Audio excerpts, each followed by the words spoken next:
strong.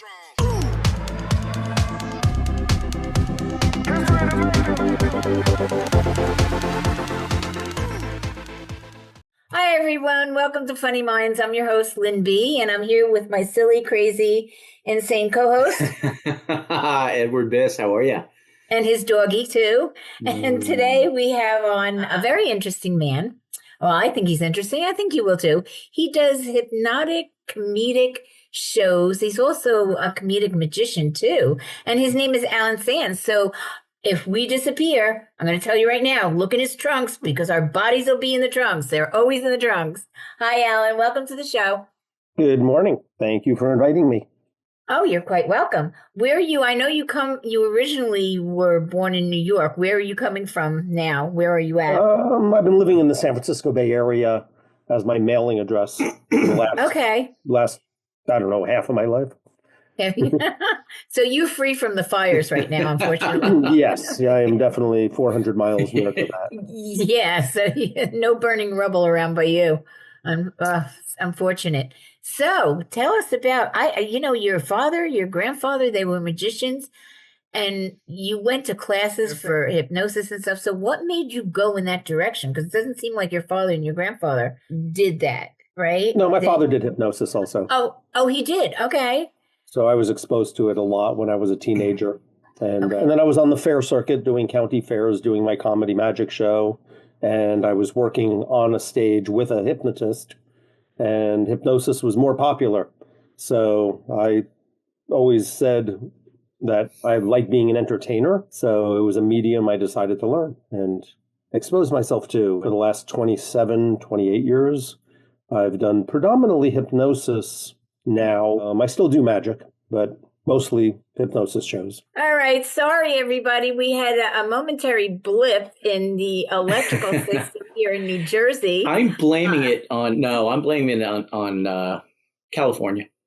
California. Oh, okay. All right. We'll blame California. Well, Alan, I'm so sorry for this interruption. This has never happened to us before. Every once in a while, my son, you don't see his face, but he's never gone forever. So here we are back again with the cruise here. All right. So as we were discussing, you were talking about, people being susceptible and acting, out, whatever kind of a command or whatever you're doing on stage. So suggestions. Suggestions. Okay. Have you found, and I'm sure in your career over the year, you found people that come up on the stage and you can't give them a suggestion. They can't follow through with it. Absolutely. Sure. There's all types of people that just, for whatever reason cannot, do not participate or do not go under or any variety of other reasons. The person next to them is very attractive and it keeps them awake. It's their wife or, there's there's too many unwritten rules as to why someone won't go under. There's no rhyme or reason to the whole thing. Correct. So I remember years ago, I wanted to stop smoking and I finally decided to go for hypnotism, but it was a group.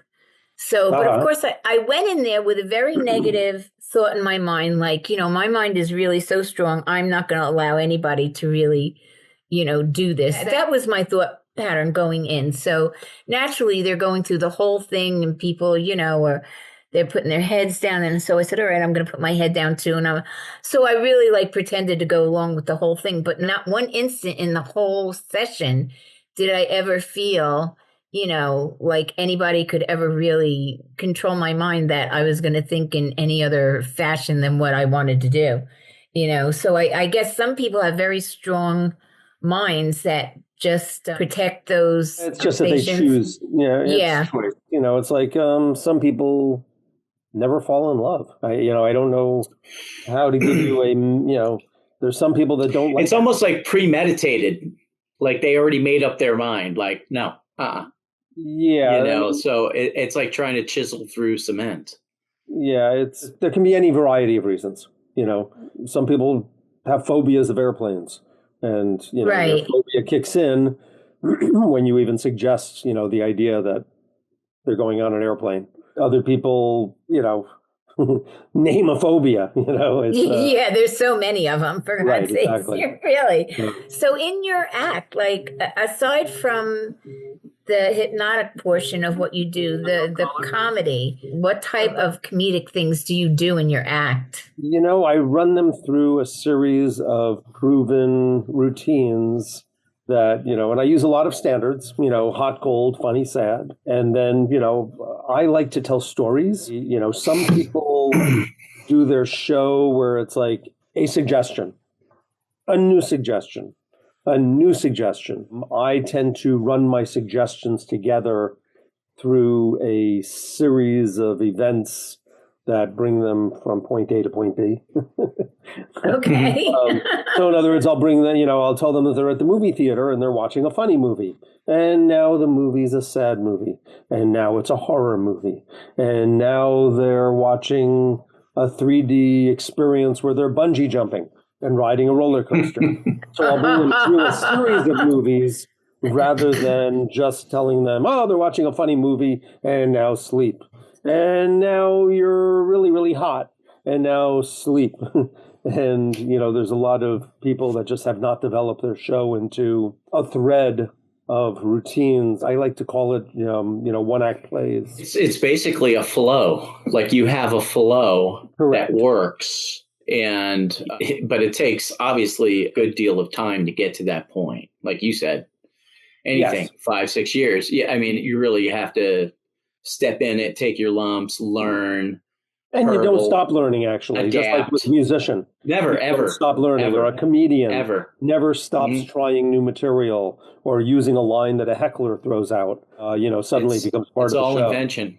Yep. And, if you don't keep on developing the act, you stagnate. And but it's cool when you get to the point where you have a level of comfort. So therefore, once you hit that point and you've done that work, then you get to really kind of enjoy that time on stage a little bit more comfortably, and then you start maybe up if you're your a game, musician or a up your comic, game a little bit. You still need to have the response from your volunteers, though, in my case. Mm-hmm. It's Yeah, no, absolutely. So, there's a very deep state of hypnosis that you can put them into called somnambulism. And if they all go into deep somnambulism and they don't actually animate and they just sit there and that they're deep under, that they're hearing the suggestions and seeing the movie in their mind, but you're not getting them to, feel cold or feel hot or, laugh out loud, it becomes a more difficult show. And then, fortunately, my stories are entertaining enough that they follow my storyline, and I can hold the audience's attention. But it's not necessarily the best of shows. Do you have assistants on stage with you? No, I have a partner, and we do a 2-person show. Oh, okay. Misty Knight. So we're Misty and the Sandman. So I work solo quite a bit, and I work with her. When she's able to come with me, but she lives down in San Diego, so it's not always financially feasible for her to be part of the show, right? Okay. Otherwise, we don't make anything for the show if we pay for 2 plane tickets, and unfortunately, the traffic doesn't quite bear, paying for 2 of us to go all the time.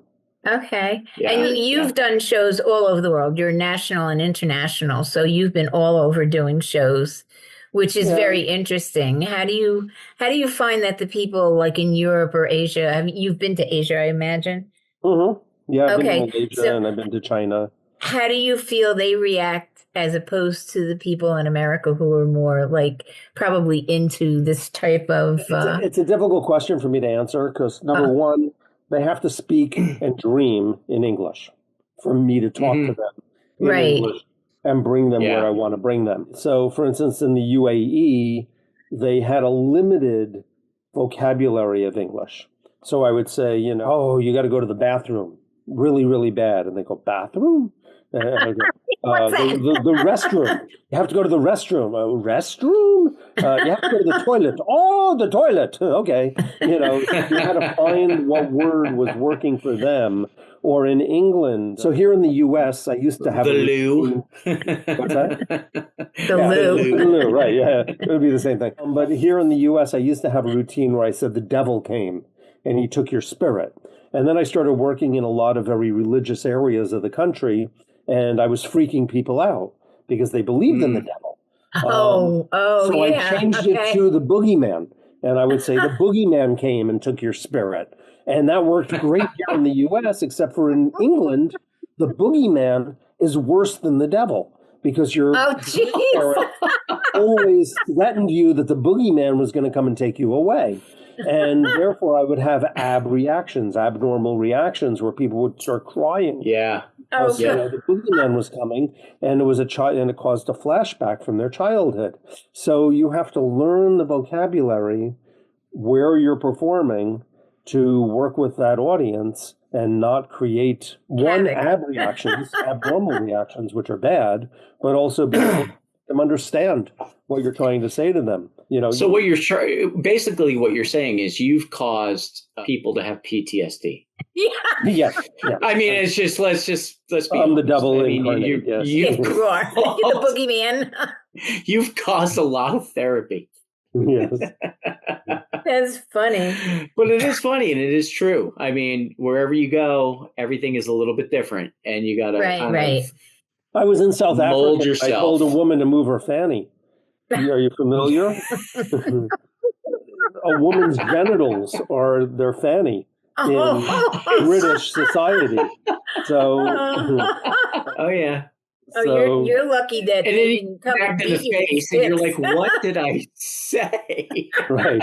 A paper cutter here in the United States is called a guillotine in British, in South Africa or England, and it's like, if I ask somebody if I could borrow their guillotine here in the U.S., like, what are you talking about? Oh yeah. Oh my God. That's funny. Yeah. Now, fortunately, the because language barrier. Yeah, fortunately, because of Hollywood, people tend to understand American English a little bit better than we understand all the other dialects from around the world. But unless you watch a lot of British TV, I guess. And anyway, so yeah, a lot of British comedy. I like British comedy. I love British comedy. But it makes sense, obviously. I mean, Hollywood is massive, and everything that gets released here gets released in a hugely distributed way around the world. Yeah. So they really do get force-fed a lot of our cinema. Yeah, they do. That makes total sense. Absolutely. Yeah, but a lot of it is weird when you look at these other countries and all their, what they have going on. In the tribute world, I was with a singer who was from Wales. So I got to learn about Wales really quick, and there's a lot of different things that go on in Wales that you would never know, until you meet somebody from there. So that is unique and it is cool. Are you still in touch with that person? I am. Can I stay at their house? We're going to England in, a month. And we need. Are you? Yeah, he and his wife. Yeah, absolutely. Yeah, we're flying into London. Cardiff. Okay. Cardiff, Wales. Send me their email, and if they have an extra bedroom, I will. Airbnb in Welshland. Yeah, really. Sure. I'd like Why to not? explore something Hey, it's a other beautiful than place. I mean, who is that? Martin. Beautiful place. Martin, are you talking about Martin? Oh, okay. Yeah, Martin. Okay. Yep. Gee, that would be nice. Yeah. Great people. Absolutely. Okay. Yeah, have you ever been flying to in Italy? to go to a magic convention? The world's largest magic convention is in Blackpool's interesting. We were talking about the Catskills where I grew up. Right. Yes. Catskills were developed in the 20s. Okay, primarily. Wow. I mean, there were some minuscule amounts that were before that. And of course, things developed after the 20s quite extensively. But really, the birth of the Catskills was around 1920. Well, Blackpool, England, was also a resort beach town in England, Blackpool, the town, that was also developed in the 20s. And just like the Catskills is now filled with these hotels that are abandoned and deteriorating, and they're fire trucks and everything else, the whole city of Blackpool is also this old, decrepit city from the 20s that has not been restored. Oh, wow. And but this huge magic convention takes place there because the hotels are so cheap. I mean, it's all Airbnb type of hotels where that's a good thing. Have a bathroom down the hall. And all you got to do is score a good ticket, Yeah, plane. you don't pay $100 for a hotel room there. You can. That's awesome. There's only like 3 or 4 hotels that have rooms that are over 100 a night. Yeah, but because the airfare has to be pretty expensive, they always give you, I would think. So, and then the convention center is this amazing facility that was built also. I don't know if it was built as early as the 20s, but it's been fairly well maintained, and it can handle the crowd. It has a theater that seats 1,800 people. And, nice. Nice. I'm it has a million little rooms. So, I'm envisioning this scenario of Jack the Ripper, type of thing at night. When you say it's old and in the 20s and stuff like that. Well, as you're driving into cool. town, you drive past these buildings that are just boarded up, and the awnings are falling down. And it's like driving through Pittsburgh. Yeah, probably pretty much. Like or Atlantic City, post-industrial, Detroit. But still, in all, that's awesome. I mean, that's really, really cool. I'm sure you got to be excited about that. Yeah. Yeah, I went last year, and I'm going again this year. I tend to do things for 5 years, and then I say, okay, I've experienced that enough. Time to move on to something new. So that's the magic ticker. Yeah. 5 years. 5. You being a musician, you may have heard of Glastonbury. Yep. Okay, well, I've been to Glastonbury 5 times also. And nice. So I performed there for 4 of those 5 years. Wow. But it's like, okay, I've you ever hear of Wacken? No, not offhand. Wakken. Wacken. It's in Germany. Big festival. That's where you'll see the 500,000 people. In front of you, almost like Woodstock.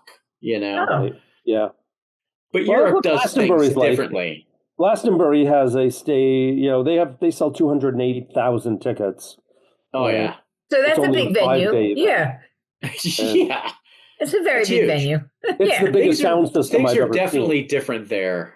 When it comes to that, even South America, you could do a show. An American band could do a show in, let's say, Lima, Peru, at a soccer stadium in front of 80,000 people. Like nothing. Like a tribute band can do that and has done that. So people in other parts of the world do things way different, and they take things they very much appreciate what they get to see. They don't have a lot of opportunity. So that's a lot of fun. That's a lot of fun. So you have a daughter that's an aspiring actress, I read. Well, she's Jessica. A dancer. Yeah, she's a dancer. And she did some magic, but she never really totally. She never made any money doing magic. And she's 30 plus. Okay. So has she done any acting at all or no? Minimal. Okay. She grew up in Mississippi, so there was only a limited amount of culture unless you were a member of a church. Okay. Yeah, pretty much. Or you're just a big Elvis enthusit. Yeah, that's true. Actually, with music, there's definitely music in Mississippi. Yeah. Oh, God, yeah. Oh, hell yeah. But her ability to do a lot living in Meridian was a major town at one time. Also, abandoned in the 60s because of racial tensions. Right. And, yeah. Mississippi was very heavy on racial tensions. Yes. Right. Yep. Yeah. And so anyway. And is that the only child you have, your daughter? Yes. I've had leases on many, but options to buy, but I only have one daughter. Because I said, oh my God, this man is all over the world all the time. How does he have time to even have a child or get married? You just get a knock on the door one day and there's 15 kids. They're like, Dad! Minions, You're minions. No. You just close the door. I'm not buying Girl Scout cookies. Right. Now they have generics. Right. Generic kids, too, that you can lease, I guess. Excuse me. Oh, my God. That is hilarious. That's funny. That is great. That's going to be a lot of fun. That travel is going to be great for you. Yeah. Get out of Dodge. Get over there. Have a good time. Let loose. I'll tell you also, it's real interesting driving on the wrong side of the street. I mean, I can drive on the wrong side of the street. My problem is when I'm exiting like a gas station, I'm always on the wrong side of the exit. And, cars pulling in are going, what what are you doing Yeah. in the entrance path? That's where I have to. That's going to be a little hard to maneuver. Yeah. Like when you first start maneuvering it, that I've never Yeah. had the experience. So, but Well, I've learned to just chant like a mantra, okay. Stay on the left side of the road. Stay on the left side of I think it's the left. And, yeah, it is the left. Stay to the Or left. you Stay can to the program left. it into your phone and have it talking to you while you're in the car. If the GPS could say you're on the wrong side of the road. Yeah, right. You're moron. You're like, stop. Alexa, But, what am I doing, Alexa? No, Oh, honestly, stupid. until you do something like that a few times, you just can't wrap your head around it because you've done it one way your whole all life. your life, yeah. Yeah. Your whole entire life. And if you have a night, Alan, where you're whacking down some scotch, Was that in my bio that I drink a lot of scotch? Yeah, it No, we was just third assumed. line down. It was like the third line. Oh, it is on my Facebook. You're right. Wax down scotch in Europe, and only in Europe though, not in Frisco.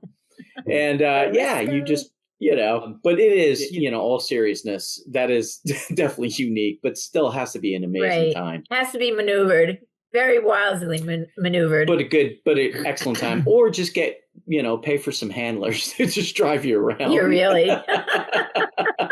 In some countries, you have to do that. Uh-huh. In Greece, you have to do that. In India, you have to do that. Right. Oh God, I'd love to go to India. People have a style of driving that you just can't get used to quickly. Mm-hmm. Where they're fish. They drive on both sides of the road. Yeah, like New Yorkers. Well, no, it's worse. York, it's worse. No, it's worse. If you go to South America, the way they drive it's lawless. So here in Florida, because I live in Allen, I'm in Tampa.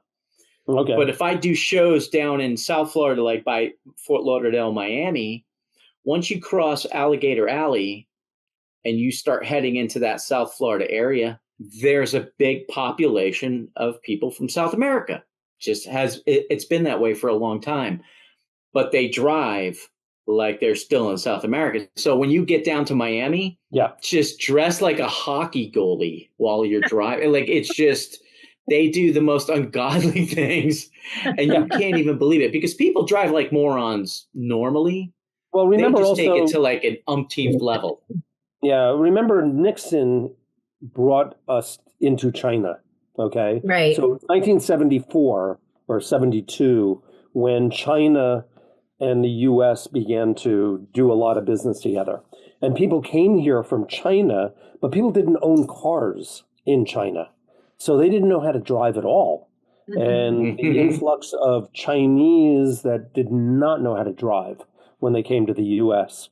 made it really, I don't want to sound racist. They've learned how to drive now. Right. They drive as well as anyone else. And it's now a second generation. So, right. Driving here. But the other one was in China. When they started to drive, they ignored the lines on the road. They ignored stop signs and stoplights. They just zipped right through them. They didn't learn, there was no driver's ed in China. When no such thing. So that was always an experience. And, I was going to say regarding Florida, you get around Orlando and you've got such a melting pot of everyone from everywhere that the roads are a hazard. And yes, they are. Yeah. And never-ending construction. So if you're in the Orlando area and you're, let's say flying in to be there, just navigating through the construction and the BS that it's like I've been here 25 years. Orlando has never, it's been under construction forever, the roads forever. So it's never going to end. And it's got to be tough for people. But China, which you mentioned, is really insane. They have things in China where if you run someone's child over or you kill somebody in China, which I guess happens a lot, you have to pay the family money. You don't go to prison. You don't get arrested. You have to pay the family money. Yeah, the child had a value. Is that wild? Yeah. It's just because that's how much it happens. Right. That they just said, we can't litigate all this crap. You just pay the family money. Like, whoops. Okay. Here's $500,000 or whatever. Well, it's one of the biggest problems with the U.S. is that we have this court system where you can appeal and you can appeal and you can appeal. And oh God, yeah. You know, it's and like where does it go? Walking free. You know, I mean, it's just it's like a taxi cab. It's like a taxi cab with the meter running.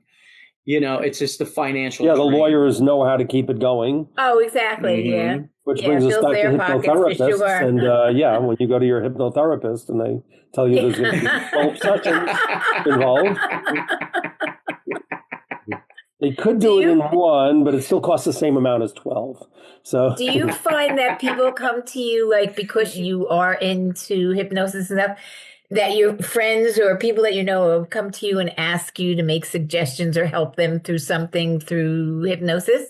Yeah, on rare occasions, sure. Mm-hmm. Or not so much help them, but help their son or help their daughter or help their cousin or, something like that, their partner, their spouse. Okay. Are you able to do that? Oh, I'm clinically trained. Okay. Okay. I really don't care whether you smoke or whether you, have a weight problem. Those are not interesting subjects for me to deal with, but I have an expertise. Yeah, absolutely. Yeah, I have an interest and an expertise in helping people with closure. So imagine one of your children dies in a tragic accident. You never got to say to them things that you wanted to always tell them, and you never heard them say to you things you always wanted to hear. And I've taken that is absolutely cool. That is really that's worth the price of admission. In regards, from my view, in regards to hypnosis, that's good. Right. Yeah, and I mean, if you're really an alcoholic, you want to go to somebody that has been an alcoholic and recovered. Mm-hmm. If you want to quit smoking, it doesn't hurt to find someone who used to be a smoker who now quit, although smoking is not quite as on the same level. Food addiction, if you're a food addict and someone that is a food addict, they can possibly find where you're coming from, in that niche to help you get over it. Okay, that's interesting. Yeah. Well, Mom, you were a porn addict. Like, how'd you get past that? Oh, I don't know. I had a really. Did you just unplug your computer, or? Yeah, I just. I had to stop watching my computer. So at night after hypnosis didn't work. You just it didn't work at all. I kept, So you went to the football game for a different reason, huh? Yeah, you're so Euro. Absolutely. I remember one time a friend of mine, they were turning 50. So the 40, I'm sorry. And so I had this brilliant idea. And I said to my husband, you're going to have to, I wanted to put like 40 in holding. So, I wanted him to get a picture of a woman with a big chest and she was holding her chest. So he's like, the only way I can do that, this is Glenn, Eddie, I have to go on a porn site. Oh my God, he was shaking like a leaf, like somebody was going to come and strike him down dead because he was going on a porn site. And I'm sitting there, I'm laughing my ass off. I said, look, you can just delete the whole thing afterwards, because back then, we have now where you go on something and, there's a million programs that catch every single that becomes that you have. Dangerous territory these days. But he was like freaking out, and he's like, can't you come up with any other idea you had? I'm like, no, I think this would be really funny. But yeah, that's the only time I really went on a porn site was because I asked him to go on. I think you're lying. Why is your nose growing? Why is your nose growing? I'm not lying. Well, you look like Pinocchio right now. Jesus. I've never been on a porn site, honestly. I've watched VHS tapes. But I've watched porn movies at somebody's house, but I've never gone online to do it. And that's why she never got rid of her VHS player. I don't even know where that is anymore. I think I threw it out. So what do you have coming up for yourself? Awesome. We have a job in Alan? Nebraska in a week, and I'll be in Reno at a convention for fairs. And February, Reno, oh my England. God. I've been to March, Reno in April, a million May, years. June, we start doing the high schools. County fairs are in July and August. And Nice. that's Alan, you So ever do you- realize, like, when you go to Nebraska, you ever realize how much freaking corn is in America? You don't have to go to Nebraska for that. Like, I've toured through there, and it's like, it's weird when you're in a car for hours and all you see is corn. Well, we now use it for First grain. of all, you get We use it hungry. we're using it as fuel. Right. So it's Oh, even God, increased. yeah, but it's amazing. Excuse me. Great place, great people. Oh, yeah. Yeah, the back roads of America can be really very interesting, and the people can be very interesting, too. You know, I've done shows in the middle of America, and you just think no one even lives here.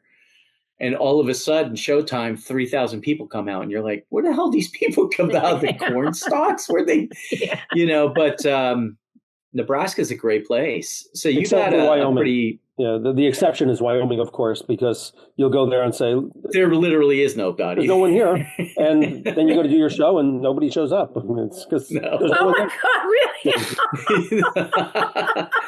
But you get to stay at a sweet B&B.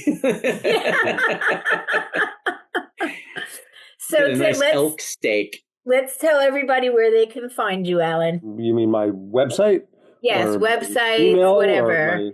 Yeah, okay. Wherever people can go to see what your schedule is, if they want to see you, or you know what, I push my agency and I run a talent. Go right ahead. That's true. You do have a talent agency. I'm sorry, I didn't mention that. Yes, ASEVariety.com. So Alan Sands Entertainment Variety. So ASEVariety.com is my newest website. I sell my magic products and my hypnosis products at GeorgeSandsMagic.com, which is my father.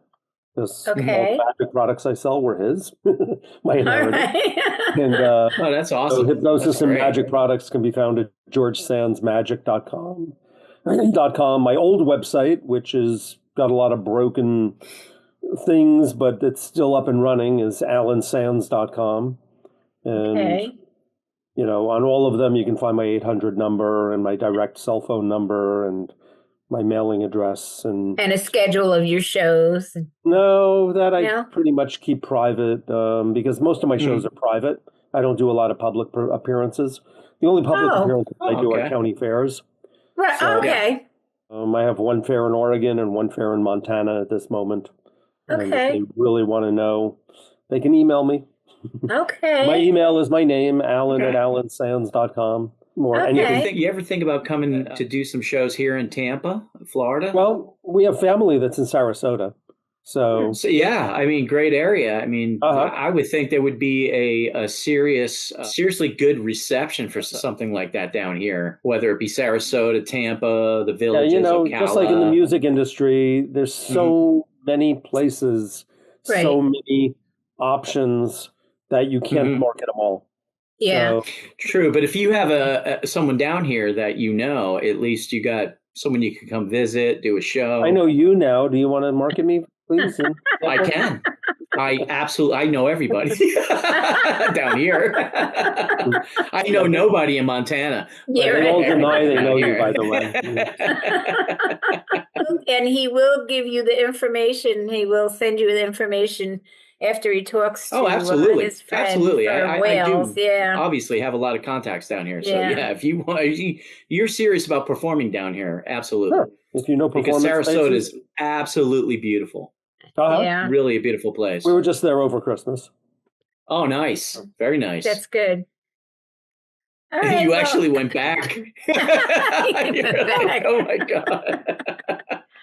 I am so happy that you came on the show today. You're a very interesting man. What you do is very interesting. I really like it. I'm sorry we had a little blip in between there, but that's okay. We came back together, and that's what's you most do the important. Editing, not me. No, not me, the producer.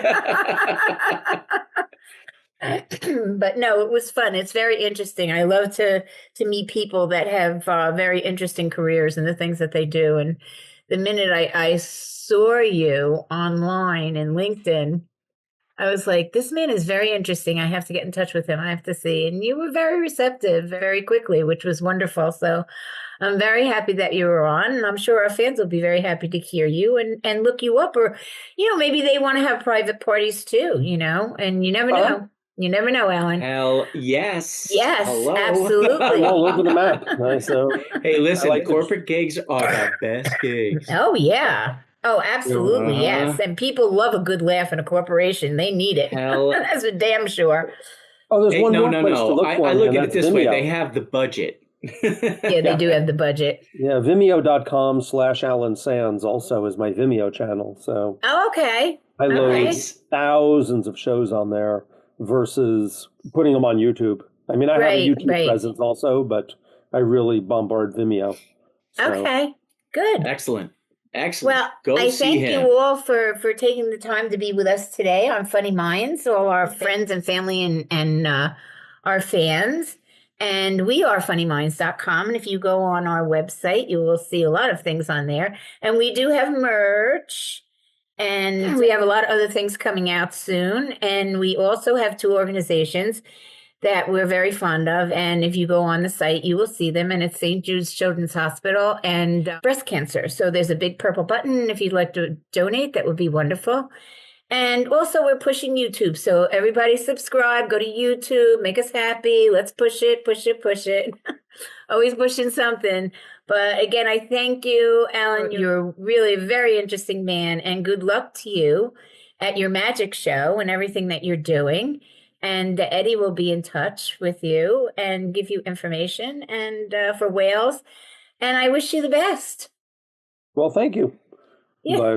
Alan, thank you so much. Yes. We'll talk again. All right. Absolutely. Okay. Well, I'll talk to you soon. Bye-bye now. Laughter's the best medicine, so don't forget.